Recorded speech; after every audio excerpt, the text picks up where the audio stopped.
بسم الله الرحمن الرحيم والحمد لله رب العالمين والصلاة والسلام على رسول الله.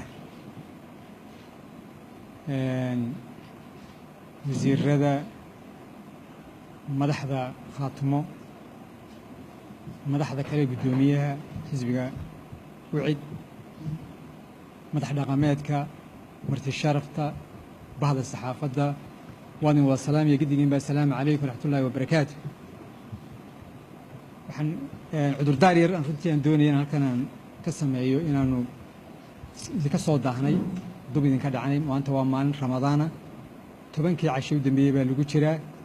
ilaahay subxaanahu wa tacaala barakadeeda hayna siiyo.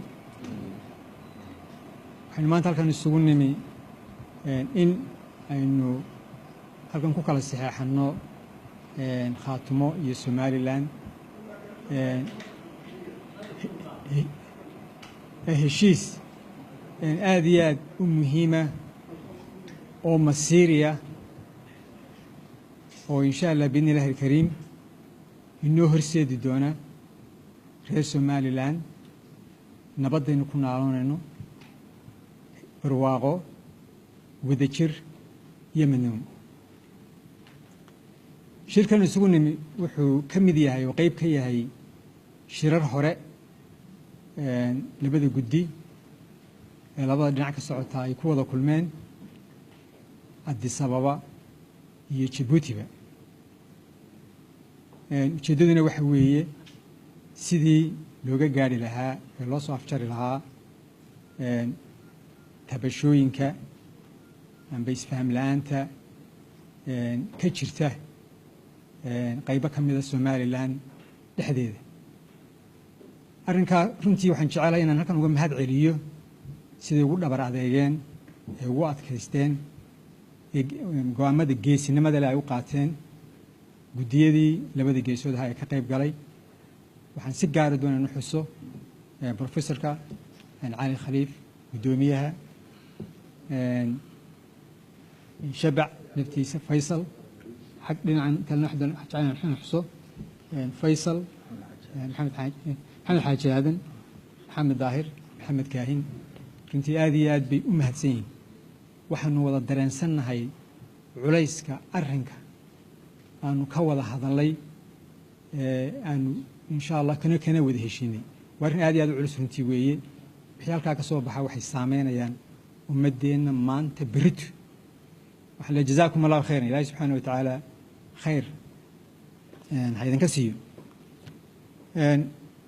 waxaan jecelahay inaan dul maro heshiiska dabadeedna hadalka waxaan siin doonaa xubnaha inta kale dabadeedna waan kala sixan doonaa insha Allah biidni Illaahi alkariim. heshiisku waxa weeye hordhaciisu waxaa 2 ilaa 16kii bisha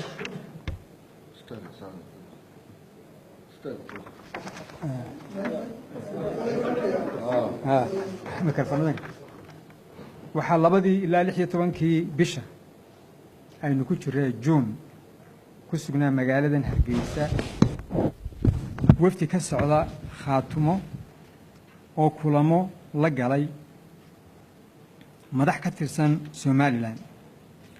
kulamadaas oo ku qabsoomay jawi wanaagsan iyo niyad sami.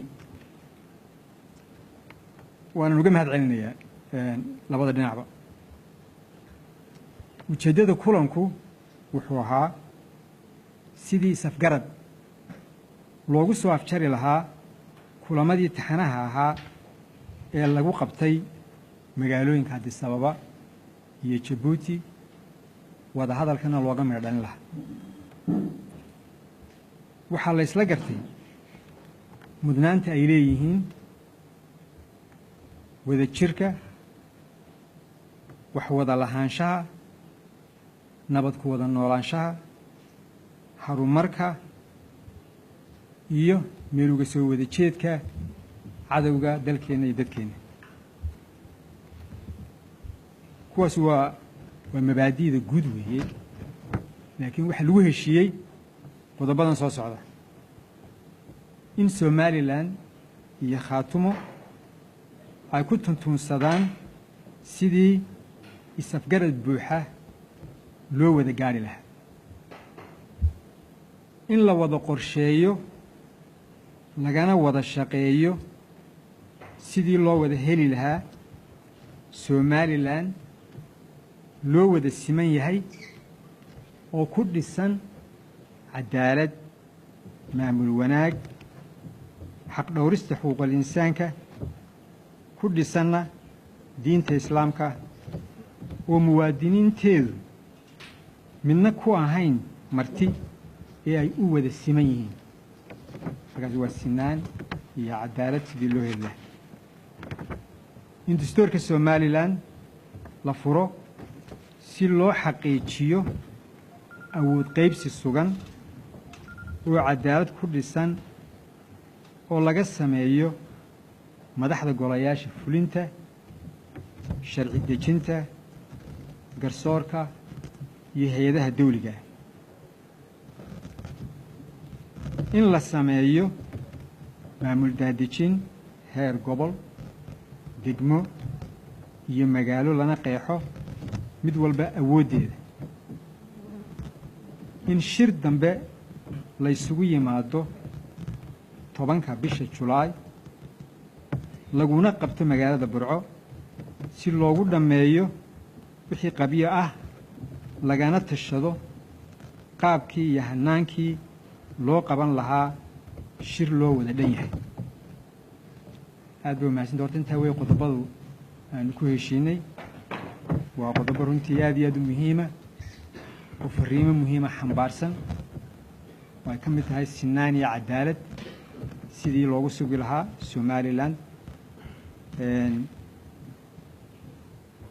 geedi socodkuna waxa weeye in shir weyne marka u dambaysa la isugu yimaado si qodobadan kor ku xusay shir weynaha loogu gorfeeyo oo loo qeexo oo meel la isula dhigo maanta waa maalin runtii taariikhiya weeye inta halkan fadhida taariikhda geli doonta insha Allah bin Ilaahi Kariim waxay noo horseedi doontaa insha Allah nolol wanaagsan iyo nabad wanaagsan iyo barwaaqo iyo mustaqbal dhalinyaradeena ay horseedi doontaa insha Allah bin Ilaahi Kariim islaax ku salaysan waxaan wadnaa waa islaax bayna naas muslimiina waynu nahay marka intii ka soo shaqeysana mar labaad waxaan leeyahay jazaakum Allahu khayran